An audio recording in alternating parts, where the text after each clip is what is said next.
Madame Laclais. Oui, merci Madame la Présidente. Tout d'abord, je m'associe bien sûr aux remerciements qui ont été adressés à Madame la Ministre et salue tout particulièrement aussi notre collègue Michel Delaunay, dont nous avons tous apprécié l'implication sur ces sujets. Alors, comme beaucoup d'entre vous, je crois qu'il y a beaucoup de points positifs dans ce texte.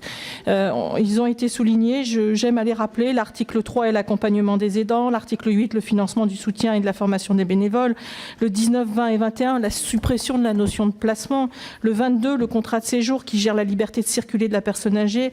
L'article 29, avec l'évaluation large des besoins de la personne au-delà de la grille Agir et le rôle prépondérant de l'équipe médico-sociale justement dans l'évaluation de ces besoins. L'article 36, avec la prise en charge du répit des aidants. L'article 42, avec la possibilité de saisir le juge aux affaires familiales pour les impayés. L'article 47, élargissement du rôle de la CNSA.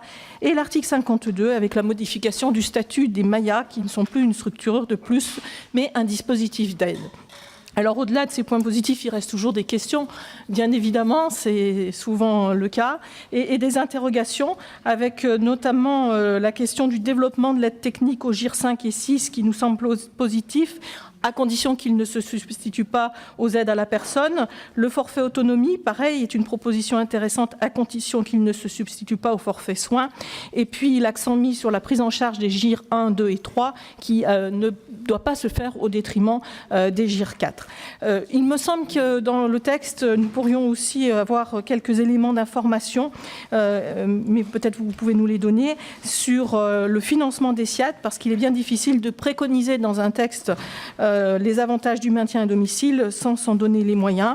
Et je crois aussi qu'il sera important de préciser comment l'organisation se fera par rapport à la diversité des structures dans le cadre de la loi, notamment sur la simplification de l'organisation territoriale. Je voudrais terminer, si vous me le permettez, sur un mot. Bien vieillir, c'est bien sûr cette vision transversale sur le logement, les transports, tout cela a été évoqué, mais c'est aussi avoir un projet de vie jusqu'à la fin de sa vie, même si elle est moins longue, elle n'en demeure pas moins intense.